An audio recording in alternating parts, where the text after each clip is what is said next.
I don't know how to do this thing. I have no idea what I'm doing.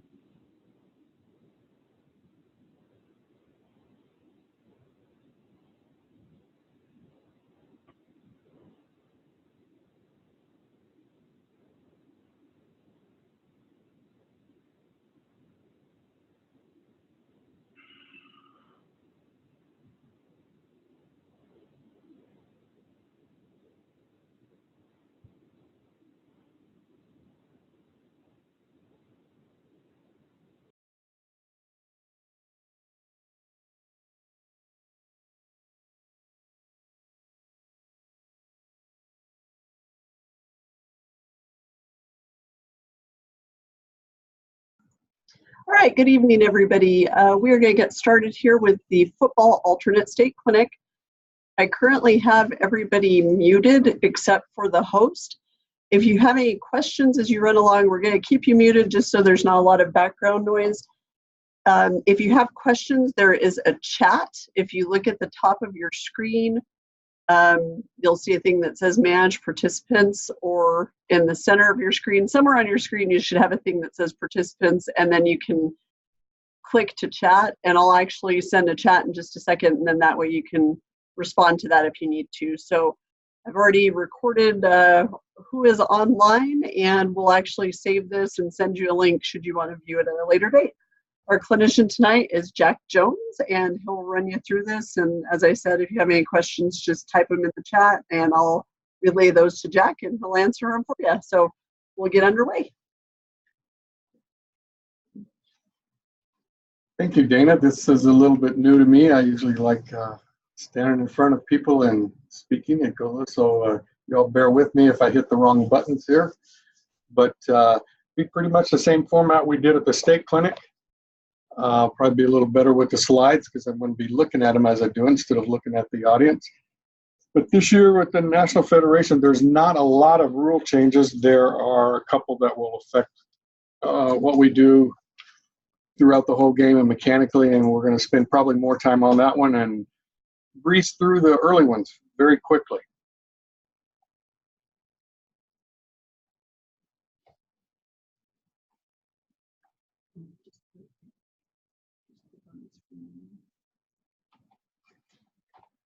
Okay, the first one is the National Federation has okayed for postseason review in the playoffs and stuff. As far as New Mexico, there are no immediate plans to do this year, and more than likely will not be done this year. In the future, it may come up, or as the technology gets better at all the games, this may be something that comes to pass. But this year, we don't need to worry about that. You can't have new rules in football without talking about a little bit about jerseys and rules. So, but it's not going to have much to do with you. The rules are on all numbers, the horizontal and vertical lines of a Gothic number must be approximately 1.5 inches. That hasn't changed. It's been that way for quite a while. What happens is in 2024, there will be some rule changes to get rid of some of the stuff that's made it hard for people to identify a number, and actually even for the teams make it a lot harder when they start doing scouting because the numbers don't show up. On this particular slide, A, B, C, and D are all legal. The main part of the number is approximately 1.5 inches, both horizontally and vertically, so there are no problems with these. Those are legal now and will be in 2024. This is the one where there's been the problems the last few years. In 2024, it's going to be very plain in the rule book that the main body of the number must contrast with the jersey. And we've all seen this the last few years as the stuff changes in the NCAA, where they've gotten a little more lenient with it, but it's not going to happen at the high schools. So starting in 2024, all A, B, C, and D will be illegal. A, first off, because the main body of the number is white, which is the color of the jersey. Same thing in B, even though there's a little bit of contrast, it's not enough. C, the dot pattern. The main body of the number is not solid, that will be illegal. And then the fade pattern in D will also be illegal. It's not something you have to worry about, mainly when we talked to the coaches on this last week about securing jerseys that will be legal in 2024. First new rule is, as we know in the past, to be a legal formation on offense, there had to be 7 men on the line and 4 in the backfield. That has changed this year. You can have a legal formation with a minimum of 5 players legally on the line. They still have to have the same number requirements, 50 through 79, but you can only have 5. There can be no more than 4 in the backfield. You look at this formation that's on the screen right John now. B. 60, Are you gonna call varsity, brother? Well, sir. We need you. Come on, kid. but there are 5 in the backfield, making this an illegal formation. Hi, Bobby. Like your beard, man. You guys are good. This is the one that they're doing right now. They just started.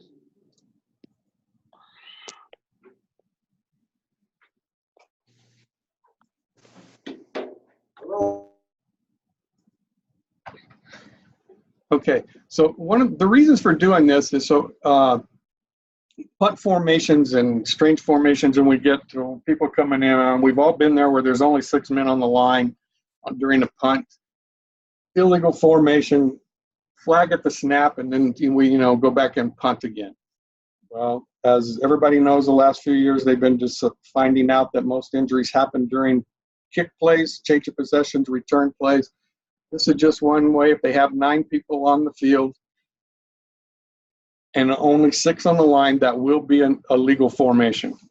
The thing that has come up in at a couple of these that I did last week, in a scrimmage kick formation, you can put the snapper being a 40 number, an 80 number, and that will suffice as being one of the 5 legal numbers. Again, 5 on the line is okay. Numbered 50 through 79. If it's a scrimmage kick formation, the snapper could be another number. But he is not legal to go out for a pass if they fake the punt. Here you see 1, 2, 3, 4, 5, 6 on the line. Now we have 4 in the backfield, making it a legal formation. You still have to have a minimum of 4 in the backfield. Not any change other than the little maybe ticky-tack penalties we've had in the past we don't have to call now this year. Again, if they get 5 in the backfield, it is illegal formation. It's going to be a little different for the wing people to start administering this, because your first reaction, immediately when there's not enough men on the line, just visually looking at it. Just remember, 5 is all they have to have. The umpire will worry about the 5 being numbered 50 through 75. Oh, I didn't know it was this early. I thought it was a little later to get on the play clock, but we might as well get on it right now. Okay. The biggest rule change this year, if you remember last year we were trying to get some consistency with our referees marking the ball ready for play sometime between 12 and 15 seconds after the ball became dead. Now we're facilitating the teams that want to play with a greater pace on offense. They can snap the ball quicker, they can run more plays, and we're also facilitating the teams that want to take a lot of time and run the clock down.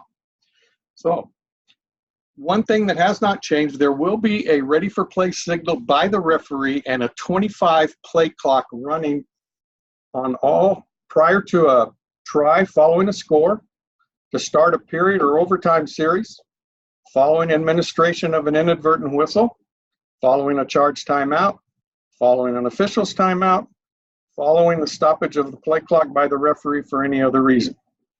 So that part doesn't change. There will be a whistle and a signal by the referee to start the 25 on that. The change comes any other down. Ball just becomes dead.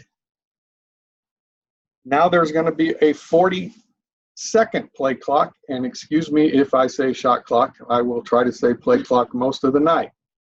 But so anytime the play comes dead on any of those other than those plays, we have a 40-second clock that starts, and that is timed in a 5-man crew by our back judge and a 4-man crew by our referee.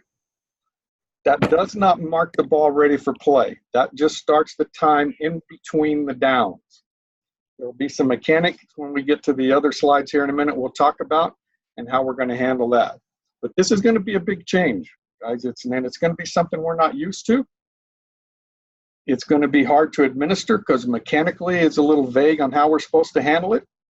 But what I talked to the coaches clinic last week, I told them they need to have patience with it just like we do, because it's going to take some time to get used to this. And sometimes the guy on the wing may not even know if we're in a 25-second part or a 40-second. We've got to be honest about it and go. But it's going to be tough. Hopefully by the end of September, we'll get the habits down and it'll go a little smoother. Jack, I think there's a question from the first slide. Dave Davis said maximum of 4 in the backfield, not minimum.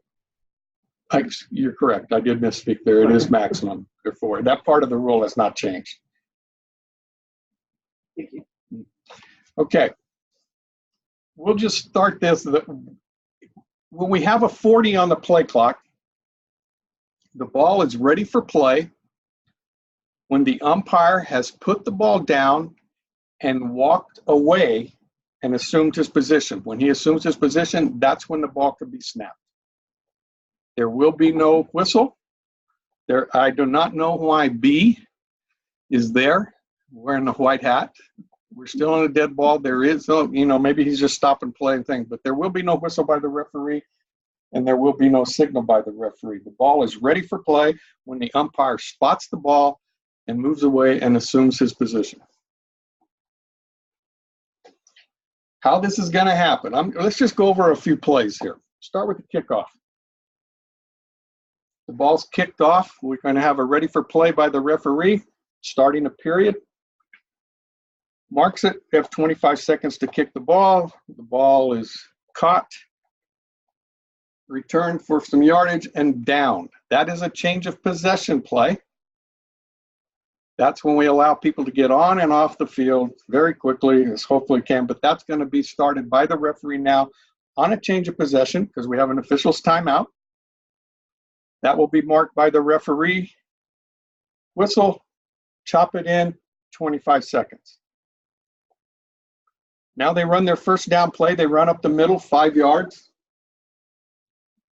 Runners down. The officials give a dead ball signal, which is a palm, straight up in the air. That's when the 40-second clock starts. The umpire gets the ball spotted.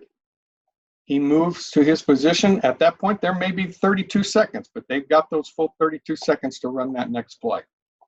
And there is a question. We were told that the 40-second clock starts at the end of the play, not when the umpire spots the ball.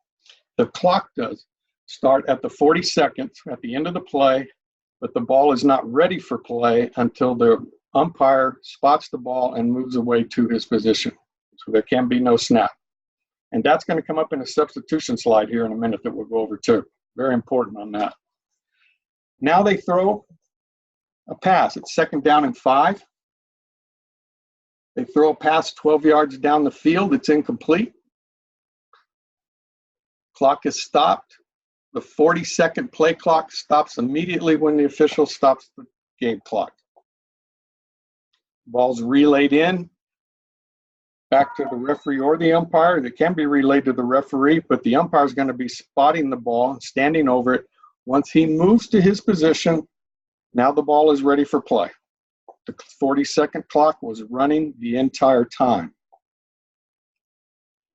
Now it's 3rd down and 5. Now they throw the ball down the field 17 yards. complete. Receiver runs out of bounds. 40-second play clock begins immediately. First down is signaled. Umpire's over the ball. Backs up, assumes his position. The ball is now ready for play. Clock does not start till the snap. That part of the rule has not changed. 40-second play clock running. Umpire assumes his position. The ball is now ready for play. Questions have come up on this when we run into, say we run into the middle of the line, we have a fumble. We immediately see that A retained possession, just a number of down, dead ball signal, 40-second clock starts immediately when it's dead. Say it's a big mess and we don't know who's got the ball. Like anytime, the referee or anybody can jump up and stop the clock,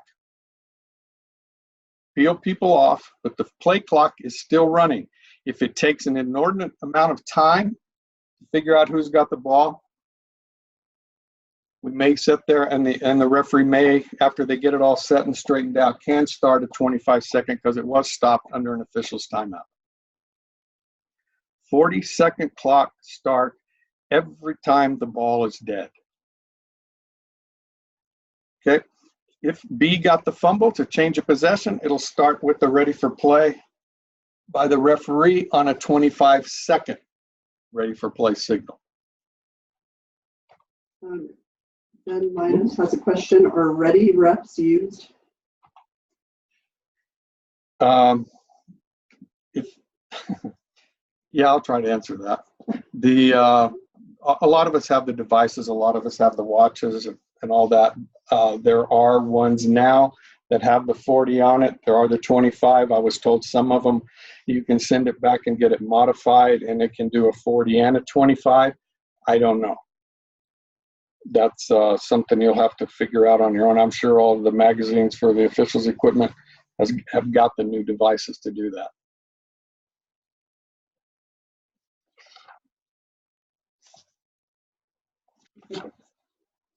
He said thanks. Yeah. Oh. This is a good one. And this slide is not in the one I had, and that's the first time I've seen it. So let's talk about it. When the covering official declares the ball dead with an upraised arm, the play clock begins its countdown for 40 seconds. You'll see it's within the chains. That's not a problem. The clock is the 40-second play clock is not going to change whether they made a first down or not. The game clock is going to still stop, just like always a first down is made, but there is still 40 seconds between the downs when it has to be snapped. Now, we've all got those plays where they're going to run 70 yards down the field. Stop the game clock. We're going to have a first down. The 40-second has started.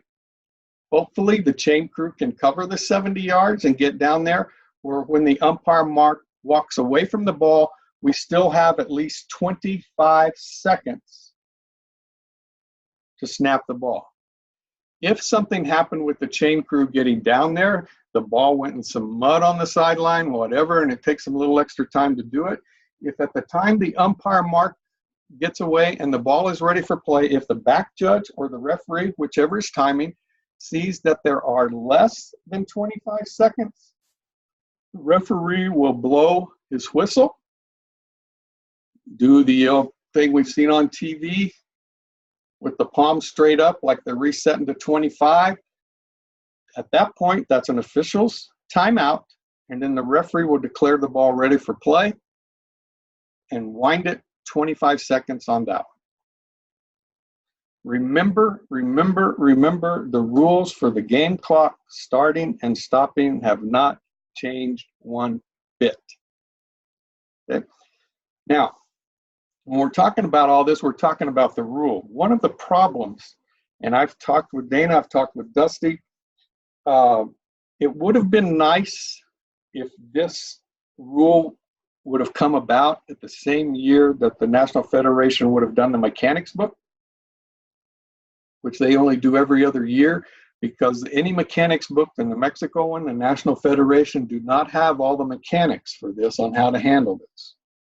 Again, It's going to be a little tough at first, but once we get used to it, coaches get used to it, and you understand the philosophy of it, and it makes sense, then it's going to be pretty easy. And that should happen after the first 2 or 3 games. But don't expect to be real good at this first game. And I told the coaches that last week. Don't expect this to work perfect. We're very good at the stuff we do all the time. We're not very good at the stuff we don't get to practice. And I doubt we'll be practicing this during scrimmages. So this one has to do with the substitution. Remember that all players participating in the next down had to be within the 9-yard marks after the ball was marked ready for play and prior to the snap. Well, now that ready for play could come, like on our screen here, at 35 seconds, could be at 32, it could be down to 26. But the player, which is marked there A1, has to have come back in the 9-yard marks after the ball is marked ready for play, and you'll notice the umpire is in position. So now it's ready for play on A at 35. And A1 comes in, gets within the 9-yard marks, and then he can move out to a wideout position. That's legal. In B, the ball was marked ready for play at 32 seconds, and A1 never got within the 9-yard marks. Illegal, just as it was last year if we were starting with 25. No change in the rule, just change in what might be on the clock to be legal to get within the 9-yard marks. When we first read this slide, we got confused and started reading too much into it. I talked with Dusty about it before we did it, and he said, well, that doesn't make sense. And I think the way I was interpreting my reading, I made him think it wasn't making much sense. When I woke up the next morning at 5 o'clock, the light went off inside my head and the slide made perfect sense. I just tried to make it too difficult. It's the same rule, just there can be a different time, how much time when the ball is marked ready for play.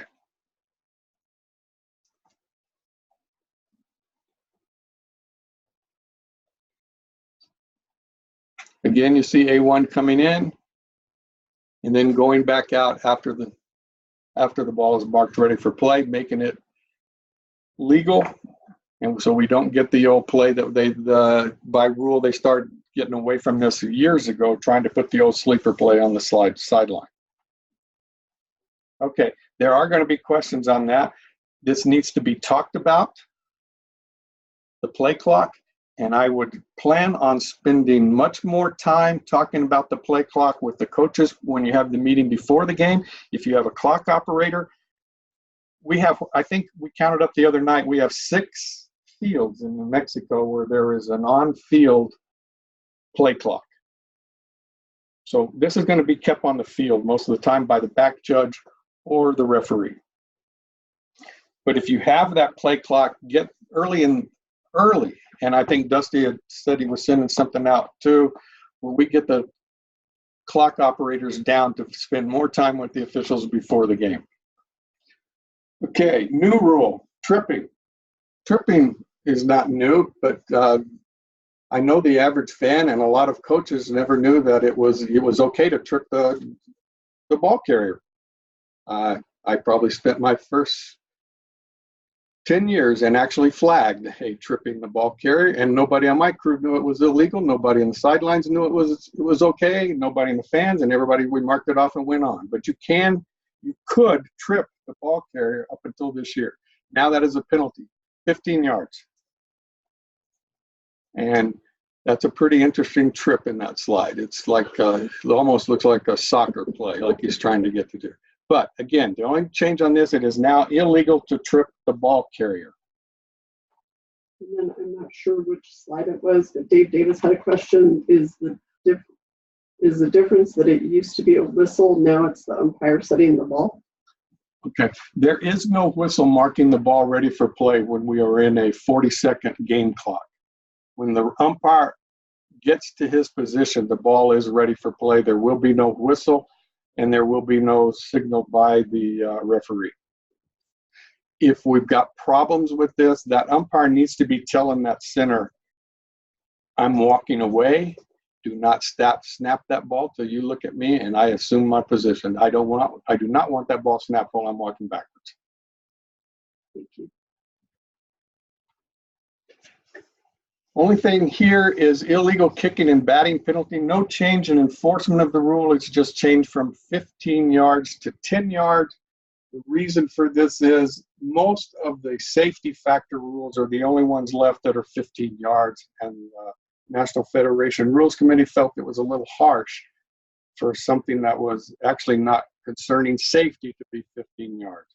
So illegal kicking and batting is now just a 10-yard penalty. And you see the little signal by the referee in the white hat there on B. Okay, this has changed. This has been evolving over the last 5 years. Horse collar. When it first started, and I'm going to say 4, 5, 6 years ago, and it became illegal, it was illegal to reach and grab the inside of the shoulder pad and pull the player down backwards. Safety factor rule. There was a lot of injuries in the NFL on this play. As it evolved, it became the inside collar of the jersey as well as the shoulder pad, pulling them down backwards. Now the rule has evolved to where anything pulling them down backwards or sideways, and also grabbing the nameplate area of the jersey and pulling them down sideways or backwards. So you can have just the jersey, and it can be below the collar. The nameplate area is just, it's above the numbers. Most jerseys have a little seam there, and the nameplate goes right under the neck. That is also now illegal to pull backwards or sideward that opponent by grabbing the nameplate area, the inside of the shoulder pad, either in the back or in the side, or the collar of the jersey on the back or on the side. Again, runner and subsequently pulls backward or sideward the opponent to the ground. Came up the other night, and when I was doing one last week, reached down, try to pull him down. Runner's strong, big old fullback, and it's a little defensive back that's got a hold, and he's stronger, and he doesn't ever go down. That's not a penalty. It does say has to pull that opponent to the ground. Okay? I was the little defensive back when I played, so that's the only place I could grab a big fullback. So that was legal 40 years ago. Okay, editorial changes. There are a ton of editorial changes, and we're not going to go over all of those. Mostly they have to do with the way the rule was written to distinguish between play clock and game clock and how it affected the rule. Again, all of these editorial changes, most of them, they're not ever going to come up with what you're doing. Read them. They're in your rule book. I think it's the page 5 mentions all the editorial changes. But anytime you change a rule, it usually affects about 5 or 6 different places in the rule book, and then they just have to change it. It may just be one word change, like the tripping one is probably in there too. But most of it have to do because the word game clock is used instead of play clock and going on, so it's not that big a deal. Penalty enforcement.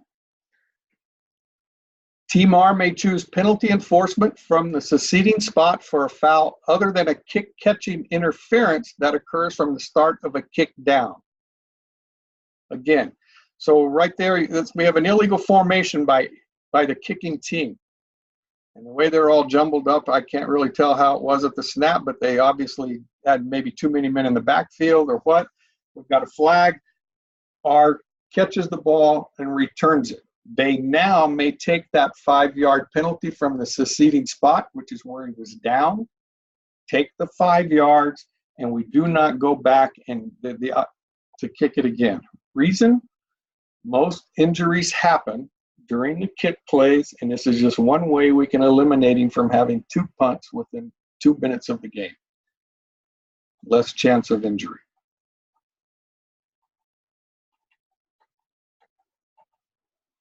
Okay, points of emphasis. And I'm going to bring one up that's not on this slide too. But let's start.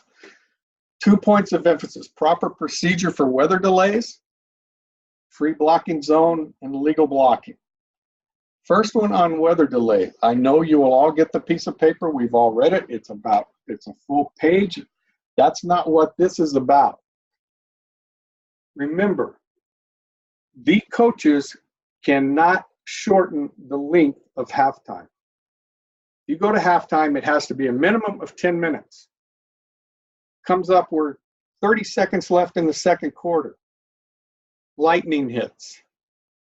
We do all of our requirements, waiting the 30 minutes. There has been no lightning. We go back. 30 seconds to go in the second quarter. Team A's deep in their own thing. They just take a knee and down it. Time runs out. Coaches say, hey, let's just say that was the halftime and go on. Nope, can't do it. If they really wanted to stop it, they can, by mutual agreement of the coaches, just shorten the second period, but they cannot shorten the halftime. Have to have 10 minutes, and you have to have the 3-minute warm-up period. So right there at the end of the second quarter, they say we're just going to go to halftime. Hopefully the lightning's gone in 30 minutes. Go to halftime. We'll have a 30-minute halftime, and we won't play the last 30 seconds of the second quarter. No change in the procedure for the weather delays. I guess somewhere that play like I'm just talking about, the coaches got together and said, well, we just spent 45 minutes waiting for the lightning to go. We'll just go from here and not have halftime. Can't happen. Coaches cannot decide together to shorten halftime. They can shorten the period. Free blocking zone. Boy, been talking about this for 3 years. People, the National Federation comes very close, and for probably the last 6-7 years, of outlawing blocking below the waist, period. Hasn't happened yet. Gets closer. It may come. And if it comes, it's because we're not administering the free blocking zone, where all the blocks are in close and nobody can really see it. We all see the block below the waist on an interception. We all see the block below the waist on the pulling guard for an in sweep. But it's this stuff that happens in the trenches here, where we're getting illegal blocks below the waist, that's causing the problem. Again, free blocking zone extends 4 yards on either side of the ball and 3 yards into the offensive backfield and past the line of scrimmage towards the defense. To be in this zone, an offensive player must have something in contact with the ground that's within that belt. So tight ends are the problem. I said with the coaches last week, and we got some of them, we were talking, right in this, you got A1 and A3. Most of the time you get down in a 3-point stance, you're about 1 yard wide. So that's a guard to tackle taking up 2 yards just with their body, 1.5 yards with the center, and whatever the splits are. If those splits get close to 2 feet between the center, guard, tackle, it's pretty tough for that tight end to get his body in the free blocking zone. If we have average splits, the tight end can have 1 foot down and be in the free blocking zone, and may block a player who is on the defensive line of scrimmage below the waist. Key point there. To be a legal block below the waist, the offensive lineman has to be in the free blocking zone and blocking a player on the defense who was on the line of scrimmage and in the free blocking zone. In A, B5 is outside the free blocking zone, but he's also not on the line of scrimmage, so it'd be illegal for any offensive lineman to block him below the waist. In B, you see 5 comes up, A4 goes over. If he blocks him below the waist, illegal block. B5 was not on the line of scrimmage, defensive line of scrimmage at the snap. Same play, A3. one of the backs, not within the 3 yards, B5 comes up again, A3 has to block him above the waist. If it is below the waist, that is a foul.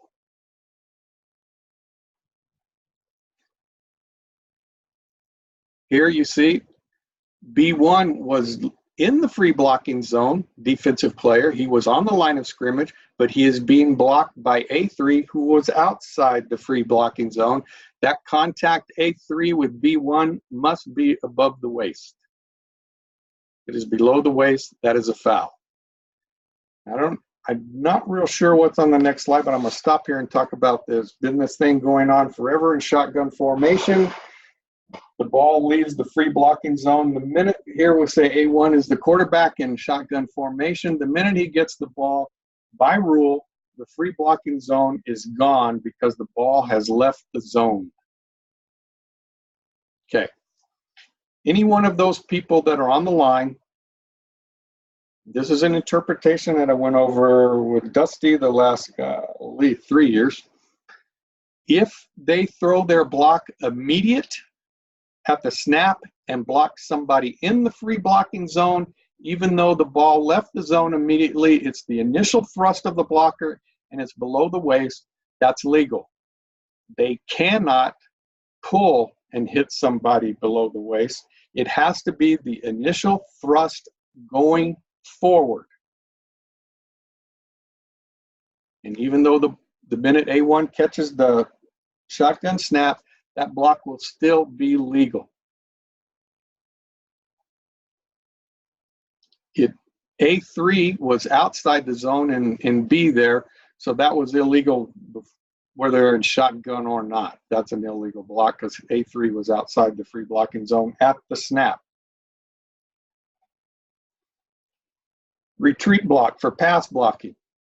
You see in A6 on the line, in the free blocking zone, retreats to set up pass blocking. The block was not immediate and it was not the forward thrust. Illegal block. In B, same situation, fires out immediately at the snap. The pass block blocks B4. He can cut him or block him above the waist.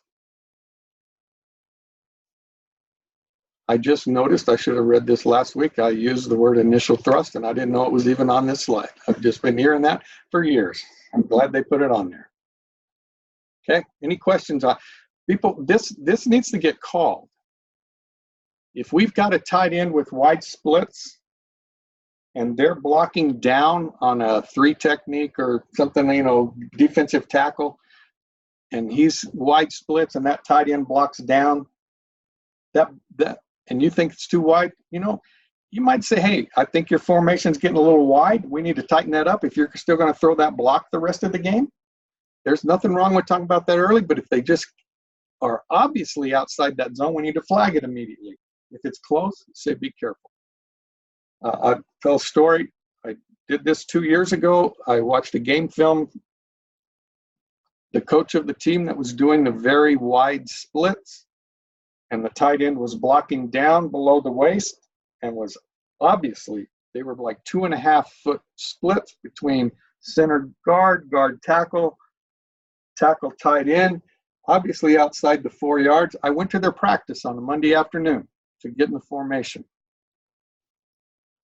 I pulled out a tape measure and showed him that was illegal. And when I said, I'm going to the meeting tonight, and I'm going to show the game film because I'm going to show people what we're looking for. I'm not going to go show it first and then come talk to you.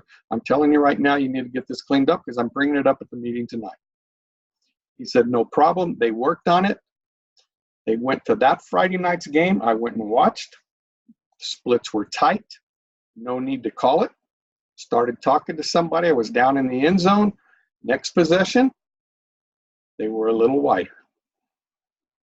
Got close. The next possession after that, they got wider. So they went, convinced the official early, were within it, and said, well, maybe they'll quit paying attention to it. And you know what? They did.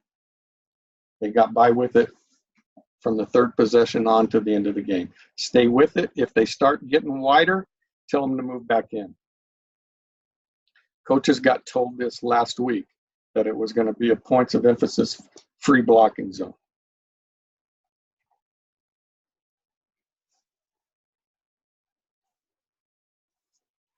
That's pretty much going over the same thing we were doing. Okay, the things that are not on there, points of emphasis, that's come up the last few years. And I don't know why we're going to have little reminders here. This is one of the reminders that originated from New Mexico. It is illegal for a defensive player to hit the snapper's hand or the ball until the snap is completed. The snap is completed when the snapper's hand is no longer in contact with the ball making the snap. Pass interference. Again, last year, great rule change. You can have face guarding without contact, and it is not pass interference. Okay, the other things. I don't know why it's not on there. Defenseless players. Safety factor rules. It should have been on there again. We've done a pretty good job the last couple of years of trying to get this cleaned up. But just because it's not on this PowerPoint presentation doesn't mean it's not a big factor in high school football. We hit defenseless players, we've got to flag it. We do the crackbacks blocking back when they can't see it, we've got to flag it. The numbers, the numbers are continuing to go down. They're not as much nationwide, but at the youth ages, the numbers of people participating in football, the safety factor rules need to be officiated the way the rule is written. Okay, the other thing, yes? There's a question on horse collar. Does tackler have to pull their full contact grasp all the way to the ground? What if he lets go halfway to the ground? That's a good question. Did they all hear that? Your question? I'll reread that. So there was a question from one of our participants on a horse collar. Does tackler have to have the full contact grasp all the way to the ground? What if he lets go halfway to the ground? And that also gave Jack time to think about his answer. Actually, I'm going to ask you if my answer will be okay with you. All right. The answer, the reason, if you pull a player down and your initial pull starts him going to the ground and you just happen to let go halfway to the ground, you committed the penalty when you started pulling him to the ground. If he hits the ground and your hand's now off of him, that's a horse collar tackle. Okay? Yeah. That's when you squint and look at the clock. That's right. Okay. The other thing about the tight end, we need to get this figured out mechanically. I know there has been a little bit of discussion in the New Mexico mechanics book and the National Federation mechanics book. It was who was responsible for people during pass routes. I'm not going to debate which one it should be, and I don't want to debate things not being called defensive holding, mainly on the tight end. I watch probably 2 or 3 games a week during the season, and our tight ends are getting grabbed when they're going out on their routes, and it's not being called enough. Get it straight, whether it's the back judge, the linesman on that side of the field, somebody has got to pay attention to the back judge, to the tight end trying to go out on a pass route. It's blatant, and people know they're getting by with it. And if you pull the tight end down 7 times a game and get flagged once, if I'm a coach, I like those odds. But we got to get those other 6 also. And if we get the first couple, we won't have it happen 6 times. Get somebody paying attention to the tight end and let them run the route like we let a wide receiver run the route. We don't have a lot of press coverage out on the wings in high school like they do in college and in the pros. So sometimes that first 3 or 4 yards when the wideout's running his route, we don't have a lot of pressure on him, and that wingman may be able to help with that tight end. I don't care how you do it. I know there's, like I said, differences between mechanics, but get it fixed and get the tight end taken care of. Okay? Are there any other questions come up? Dana.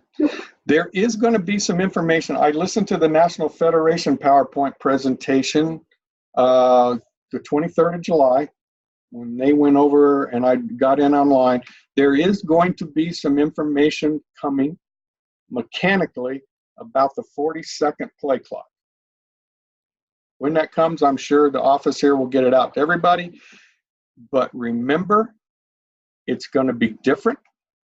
It's not going to be run as efficient as we'd like it right from the start, but it will get better. And the coaches know the issues we have getting it going, but don't sit and worry about the clock and stop officiating the game. That's going to be during a dead ball. We can get it fixed. Those 5 to 10 seconds of a play, that clock doesn't mean anything. Don't let your concentration get off that 5 to 10 seconds and officiate the game of football just like you always have. The clock will eventually take care of itself. The only other thing I would say, commit yourself to your teammates that night. Commit yourself to your teammates who are in your group. Commit yourself to your teammates who are part of the rest of the state, and have a great year. Thank you. And if anybody has any questions, feel free to type those in, and I'll keep Jack here for just a couple of more minutes if you do. If you don't have any questions, feel free to log out, and you will be given credit for the alternate state clinic. We appreciate your attendance tonight.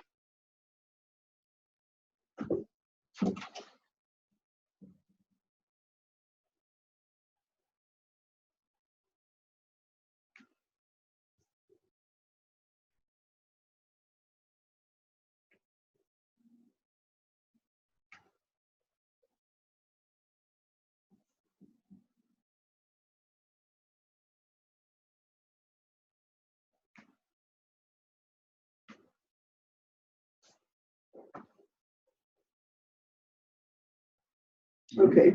On first down play, is the play clock a 40-second or a 25-second? Okay. The question is, came across on a first down play, is the play clock a 40 or a 25? Is that correct? That's correct. Okay.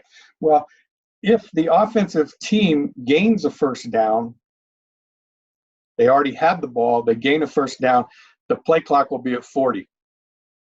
If that first down is after change of possession, which we have an official's timeout, and the game clock stops after change of possession, it's a 25 on the ready for play by the referee.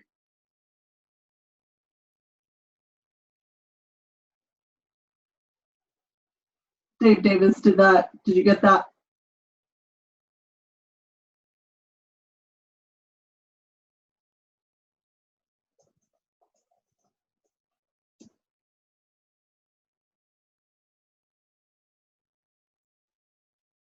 You got it. Another question. After a touchdown, do we go to 40-second clock or 25? No, the try for point is one of the ones where the referee will signal the 25 with the ready for play, both with a whistle and a signal. And then another one, 25 seconds after a timeout. Yeah. You know what? Might be, let me, since we still got everybody here. Okay. Let me just read this. Play clock and ready for play. A play clock, 25 seconds will be on the play clock and start on the ready for play signal prior to a try following a score, to start a period or overtime series, following administration of an inadvertent whistle, following a charged timeout, following an official's timeout, following the stoppage of the play clock by the referee for any other reason. The 40 seconds will be on the play clock after a down other than specified above and start when the ball is declared dead by a game official. The ball is ready for play when the ball has been placed for a down and the... Ooh, that's not worded right. When the umpire stands over the ball and walks away, it is ready for play. There is no signal by the referee. Starting immediately after the ball has been ruled dead by a game official after a down, the ball has been placed on the ground by the game official and the game official has stepped away to a position. It says game official, that is the umpire.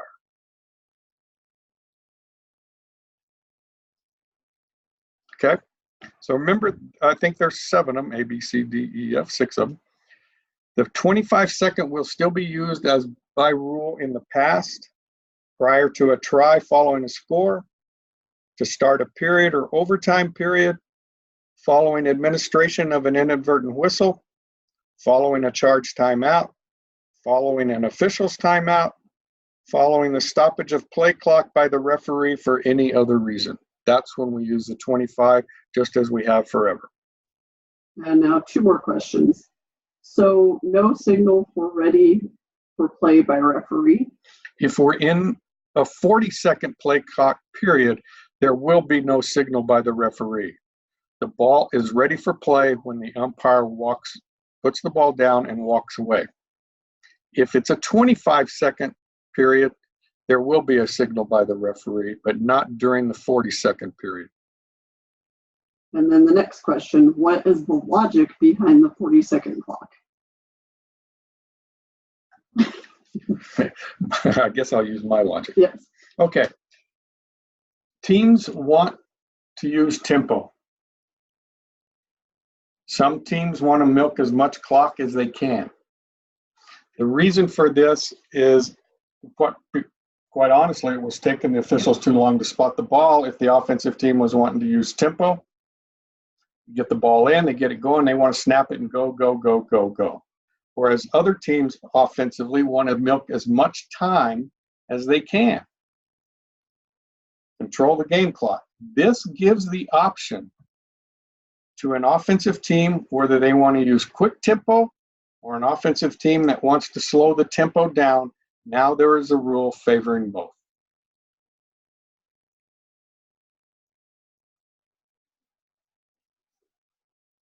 What can we do to prevent the center from snapping the ball before the umpire gets into position? It's going to happen. I guarantee you. The umpire probably early in the game needs to stand when the center comes over that ball and say, look, I'm going to back off. You do not snap that ball till you see me get back 5 yards and I'm looking at you. It's going to happen because technically it is not ready for play until the umpire has assumed his position. So what could you have? What do you have if in the old ways, if they snapped the ball before you gave the 25-second ready for play? We had to delay a game penalty. I'm not saying this one is a delay. It's new to everybody. Work with them, get it work. Anything new is going to be tough to administer. If you think they're trying to snap it too quick, make sure the center knows that umpire's got to get in position first before he can snap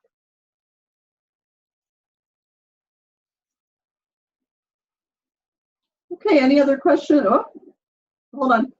There's questions rolling in.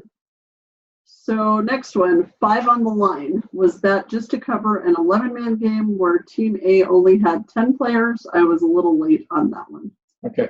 The rule change was in the past we had to have 7 men on the line, 5 of which had to be numbered 50 to 79. The new rule now allows for only 5 players on the line.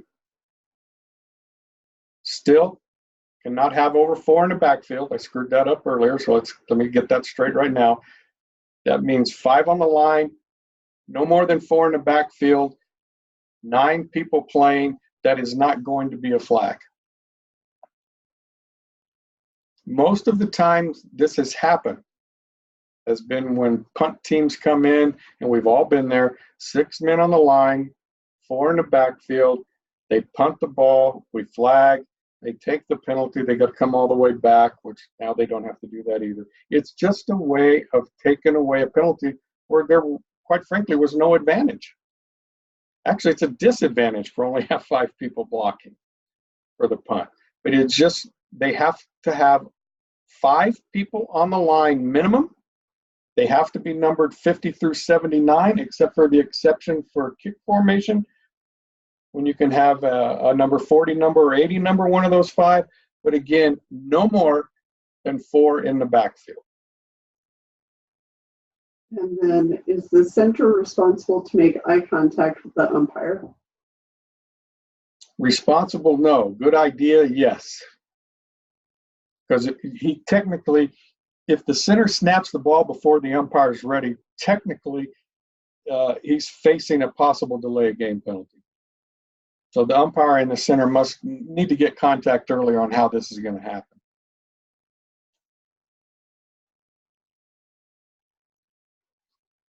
All right.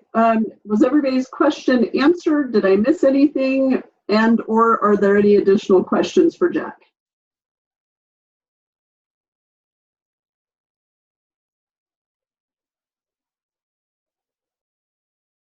You're welcome, Ty.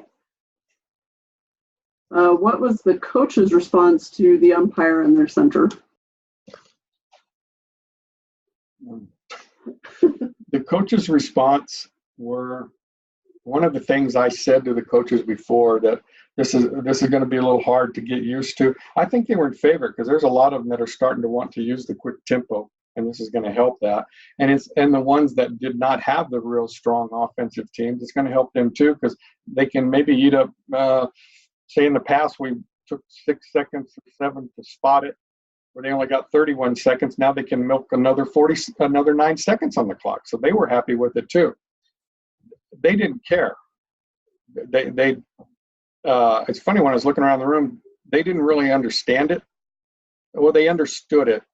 They were trying to see, okay, how is this going to relate to me running my pass routes, what I'm calling on third down? So it's not a big factor to them. And they are prepared for there to be some hiccups with it early. And I shouldn't say that. They were told to be prepared for some hiccups. Whether they're prepared for it or not is going to be up to them. But I think it's going to be discussed with them before the game. You're not going to be able to have your meeting with the coach before the game and it's not come up. I can tell you that right now. And you know, there's nothing wrong, Coach. This is new to us. Be patient with me. I'm trying my best to get it right, but we got a good chance of screwing this up a couple of times. Okay, we'll get better as it goes on. We haven't got to practice it. I'm asking you to be patient with me. We'll still try to get every pass interference call correct. We'll try to get the clipping calls correct, but we're going to mess this one up a few times.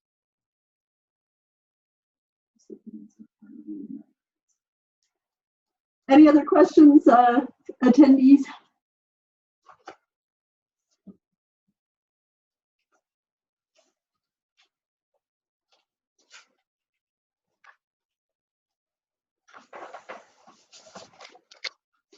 All right, well, hearing none, we will conclude for this evening. And as I stated earlier, we will have this recorded and I'll send you all a link so you can take a look at it should you need anything. And then if you have any questions that arise, if you're reviewing it, please feel free to send them my way and I will pass them on to Jack because he'll actually know the answers to your questions. So everybody have a great night. Thanks for joining us. And if you're out in this what looks like it's going to be a rainstorm, be careful out there and have a great season. If you need anything during the season, feel free to shout out.